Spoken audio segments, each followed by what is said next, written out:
खानदानी कुम्हार था। उसके पिता भी मटके बनाया करते थे और वो भी, और अब उसके साथ उसका बेटा योगेश भी मटके ही बनाता था। देखो बाबा, मेरा मटका कितने अलग आकार का है। हाँ, अच्छा है, पर बेटा इसकी गर्दन इतनी पतली है कि इसमें से पानी निकालने के लिए इस मटके को टेढ़ा करना होगा। अब वो तो है, ऐसे मटके ज्यादा ग्राहकों को पसंद नहीं आते, लेकिन अब तुमने बना ही दिया है तो अच्छा है। बाबा, तो क्या सिर्फ वही मटके बिकते हैं जो आम होते हैं? ज्यादातर तो वही बिकते हैं, इसलिए हम हमेशा वैसे ही मटके बनाते हैं। पर मुझे याद है, जब आखिरी बार मैंने ऐसा मटका बनाया था तो वो बहुत महंगे दाम पर बिका था। अच्छा है, इस मटके के भी हमें अच्छे ही दाम मिलेंगे, देख लेना बाबा। हाँ।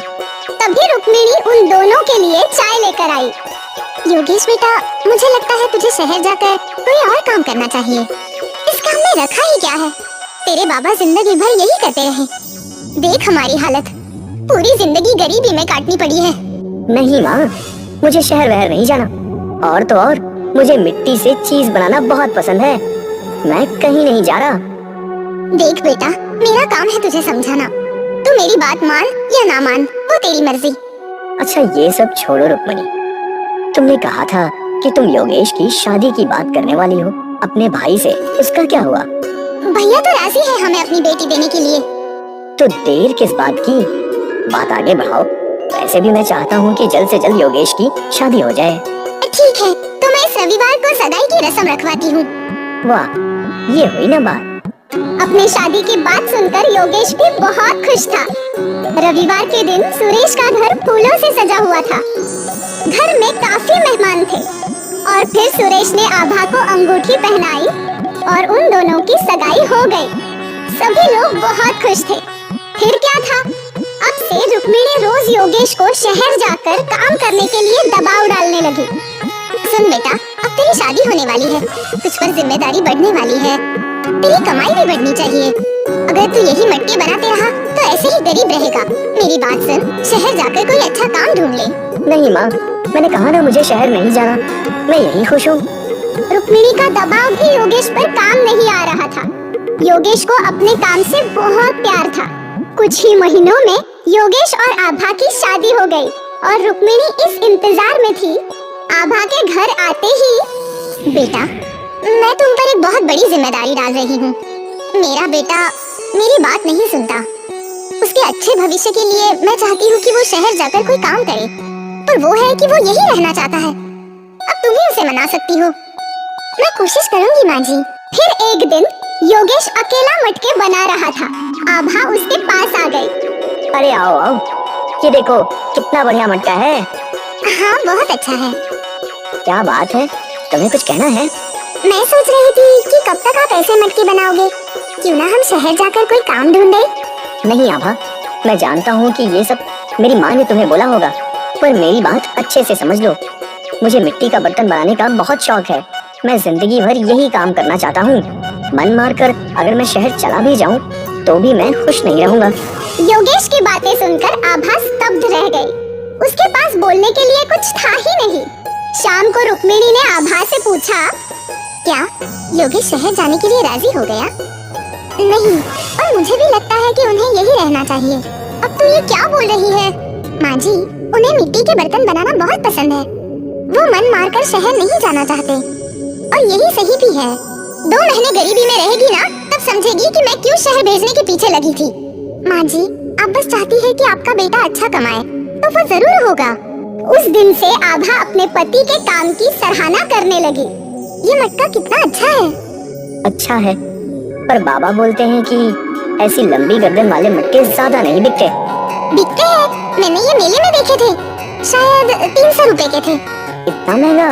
आप भी ऐसे मटके मेलों में क्यों नहीं बेचते? मैं कोशिश कर सकता हूँ। आभा ने योगेश को प्रोत्साहित कर दिया था। योगेश ने अलग अलग आकार के मटके बनाए और उन्हें रंग बिरंगे रंग दिए। वाह, ये सब मेले में जरूर बिकेंगे। उम्मीद तो यही है। उस दिन योगेश सारे मटके लेकर मेले में गया। उसके अलग अलग आकार के मटकों को मेले में काफी डिमांड थी। भैया, मुझे वो लंबी गार्डन वाला मटका चाहिए। मुझे वो रंग बिरंगा।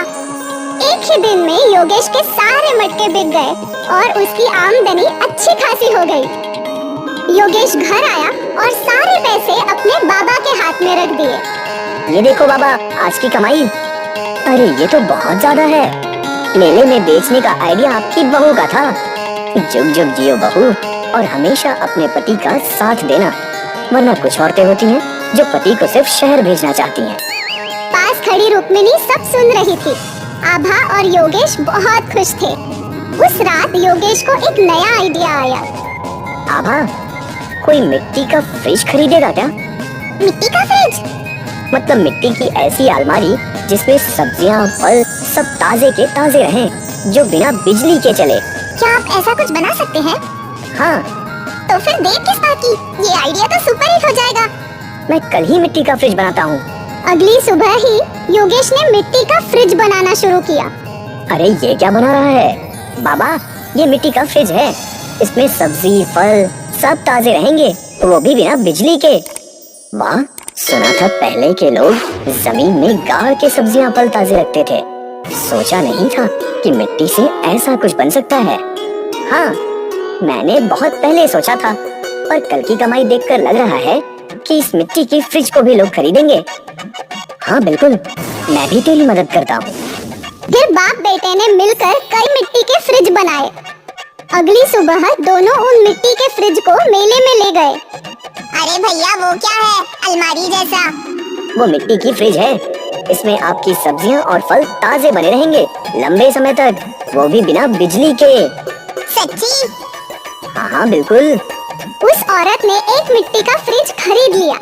एक पत्रकार ने मिट्टी के फ्रिज की तस्वीर खींची और फिर देखते ही देखते कई और ग्राहकों ने मिट्टी के फ्रिज खरीदे और सारे फ्रिज बिक गए।